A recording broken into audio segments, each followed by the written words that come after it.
I think you're probably the perfect person then to poise my first question to. What is it about gin? I don't know. Big fancy glasses and lots of fruit, I guess. Like people just, I don't know. People, I think it's thinking about that nostalgic element. Like it died a little death, and it was only grannies. But I guess grannies are young people sometime. So it's kind of must just be a generational thing, and things from further afield, like vodka was popular in the 90s. Oh, because it was all the like Revolution bars and everything, wasn't there? Yeah, I used to work for them. Oh, there you go. He's been a man in drink for a long time. He's done everything, hasn't he? But you're absolutely right about gin, because I think has it been voted the most popular drink, and certainly when I was a youngster it was associated with sort of the older generation. Absolutely. But it is, Jamie, now very, very trendy for everyone to drink. Yeah, I absolutely hated it once upon a time. I'm not going to give myself away. When I was 18, I went to a friend's house after school, and the only thing his mum had in the cabinet was a bottle of gin, and we kind of drank it, didn't realise it was meant to go with tonic, and I didn't touch it again probably until we started Bath and Bottle, because I just had this horrible memory of like a really sore stomach after that. But yeah, it's certainly it's just gone from strength to strength over the last 10 years, and for even, I think, I was looking at some figures. There was like 5 years ago, there were only 30 or 40 gin distilleries in the UK. There's now like nearly 300, which is just crackers for that to have happened in such a short space of time. And two of them to be here. Which is fabulous. We'll talk about them in a minute. But you say there's all these different distilleries. The drinks are all very different, aren't they? Uh-huh. So, one gin does not taste like the next one. Absolutely not. Like, I mean, they all have to have, legally need to have juniper as one of their botanicals, but like some of them, 20, 30 odd botanicals in them, they're all so different, and can all be can be used in such different ways as well. And of course now as well, there's the whole thing with all the different types of tonic. I mean, the first thing I remember seeing for the first time, Fever Tree, a festival, and that sort of seemed to spark off this whole thing of you've got to have a special tonic to go with a particular type of gin, which I guess makes sense because of what you're saying about all these different botanicals and the flavours and how potentially they could be impaired by the wrong tonic. Absolutely. There are certain ones that definitely work better with some types of drinks. It's down to the kind of garnish you put in, how that complements what's in the glass, and I think the ones that the companies that will stand out are the ones in the tonic market are the ones that are the most versatile. And you can see with what Jamie Blair's doing, who's part of the festival as well with Roots. He's started diversifying. He's got like a flavoured one as well, and I think it just it helps balance everything out for sure. And this, obviously, GinFest this weekend, it's another fabulously fun and trendy event for the island and the perfect thing, Kate, for you guys to be involved with. But how did the actual idea for the festival itself come about? As all good ideas do, just over a brew in Noah's, wasn't it? So true. Yeah. It was myself, Jamie Lewis and Jamie Blair. We were just having a quick catch up. We were Jeff had just got started, and we were looking at our sort of mission was to make more interesting things happen on the Isle of Man. So combined with that, Jamie's vast experience in events and booze, and Jamie Blair wanting to promote his tonic water. Yeah, Isle of Man gin. Please drink responsibly. Please drink Absolutely. responsibly. We'll get that in now. Yeah. It is a responsible event in that respect. Yeah. It's sort of, I think gin in some respects has changed that culture around drinking. Absolutely. It's quite grown up.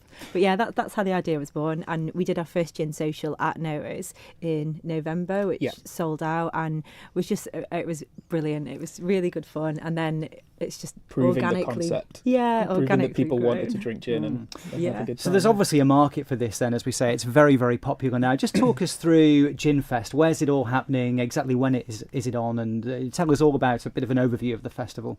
Yeah, so it's more than just a gin festival, really. It's a whole music, entertainment, just a really great social event for the Isle of Man. It starts on Thursday at Lexi Pavilion, which adds another brilliant aspect to the event because some of the money is going to go towards the Children's Centre, who has still got the venue. So that's nice, isn't it, to know that it's given a little bit back as well.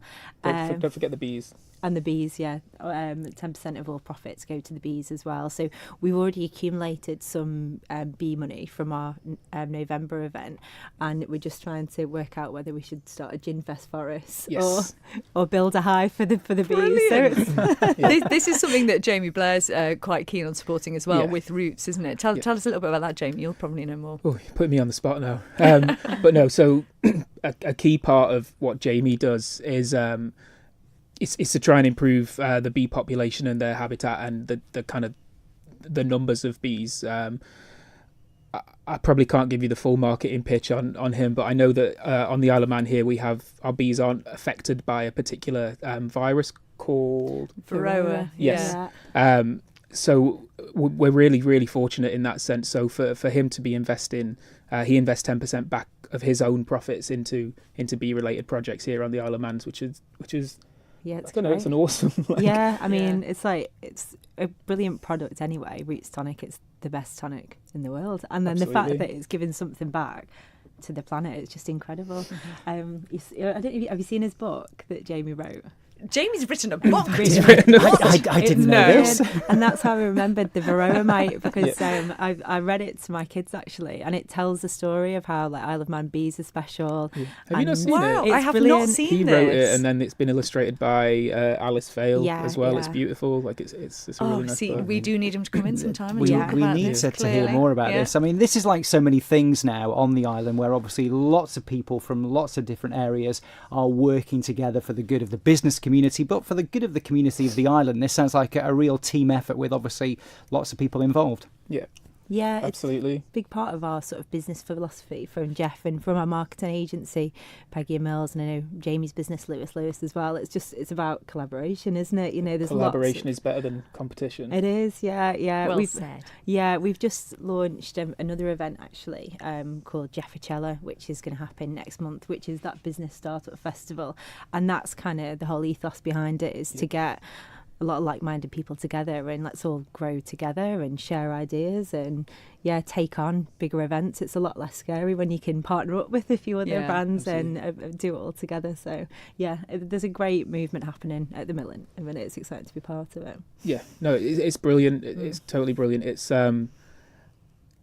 you kind of wander into Noah. I keep plugging Noah, sorry, but like you do wander in there. It's a creative space. It's just a creative hub, Yeah. and you can kind of go in there, and I don't know. I compare it to like Central Perk from Friends. You go in, you always know somebody in there. There's always someone to sit and have a brew with. Like it's a great space, and I don't know, it kind of oozes creativity. And obviously there are other coffee shops available, but it is one of those places that you do see a lot of sort of young creative minds, and that's the thing. I suppose it's much easier to do this sort of collaboration now, because it feels like in the past kind of, I don't know, maybe like half a dozen years or so, it's like the young people of the island have sort of not sort of reclaimed it, but are rejuvenating it. And it seems like it's a perfect place for your ideas to flourish, for produce to be grown. Everything is much more sort of contemporary feeling and modern feeling, and it feels like a really exciting time for the island. I think that my generation in particular, that are very proud, and I think they're proud of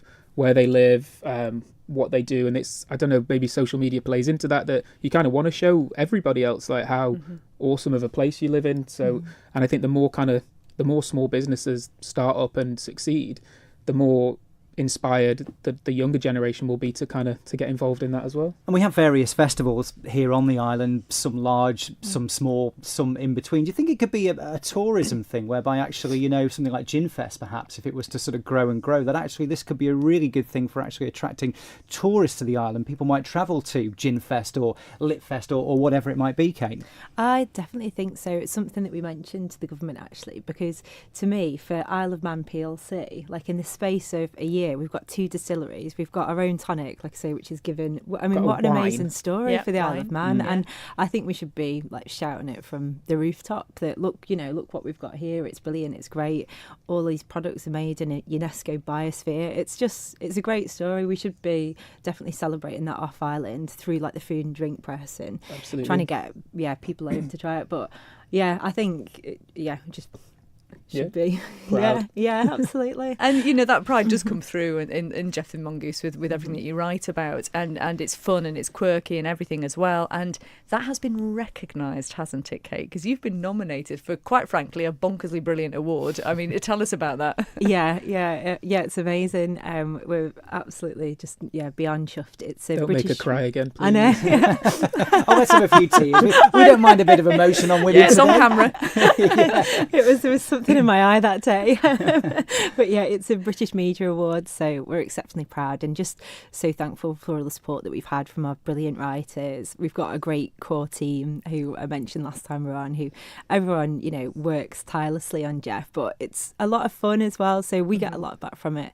So yeah, we are off to London in May to the awards, and we'll be sitting next to people like the Sunday Times who are nominated for awards, and Google, and Vice, our heroes. It's just great. I mean, we wish you all the very best of luck with that, and sort of even more brilliant in the fact that you've only been going for a relatively short space of time. Yeah, incredible. Like that sort of the growth that we've had is brilliant, and it's that just been that kind of like snowball effect. The other thing that we're really pleased with is that from like conception, our idea to launch, it took us 6 weeks to get Gef off the ground, just from that hard work of that core team and getting the momentum going, and then from there, what we've achieved in 6 months is obviously brilliant, and I can't wait to see what year 6 brings. It's very so exciting. Well, I think kicking it off with the Gin Festival is a pretty good idea. Yeah. So we've talked a little bit about the festival itself, but Jamie, you mentioned to us before we came on air here, there's going to be something potentially launched at the festival by one of our wonderful local producers. There is indeed. Our friends down at Forage and Vintners, I'm going to say that they made it especially for us because they won't mind,